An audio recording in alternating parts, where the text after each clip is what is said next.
7 new pieces of legislation are being planned by ministers to make the most of the UK's freedom from the EU. At the state opening of Parliament, the Queen outlined a number of areas the government is planning to alter legislation following Brexit. The Queen's speech is the first since the UK left the EU in January 2020. Addressing MPs and peers in the House of Lords, Her Majesty explained the government's legislative programme for the next 12 months. Work has been underway over the last year to build a reform programme to provide new opportunities for growth, to slash bureaucracy, and bolster workers' rights and animal welfare standards. While some Brexit legislation has been passed since leaving the bloc, including the EU trade deal, this is the first time plans have been formally set out. Addressing Parliament, the Queen said, "My government's priority is to deliver a national recovery from the pandemic that makes the United Kingdom stronger, healthier and more prosperous than before. To achieve this, my government will level up opportunities across all parts of the United Kingdom, supporting jobs,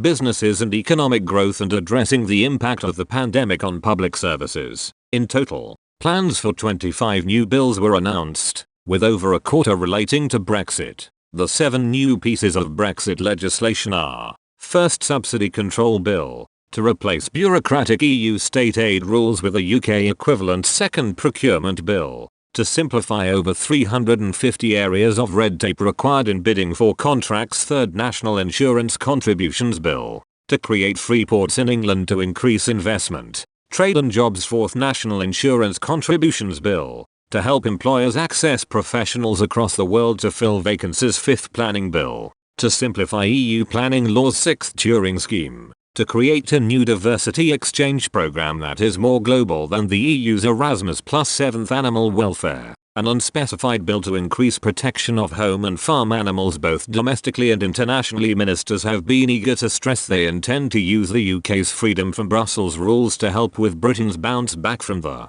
pandemic. Bureaucratic EU red tape will be scrapped, and new international markets for trade will be opened to help with the economic recovery. Outlining the plans to make the most of Brexit, the Queen said, measures will be introduced to ensure that support for businesses reflects the United Kingdom's strategic interests and drives economic growth. Laws will simplify procurement in the public sector. 8 new free ports will create hubs for trade and help regenerate communities. My government will ensure that the public finances are returned to a sustainable path once the economic recovery is secure. While the speech is delivered by the Queen, it is written by ministers. The speech was signed off by the cabinet at a meeting yesterday before being sent for Her Majesty to practice ahead of today.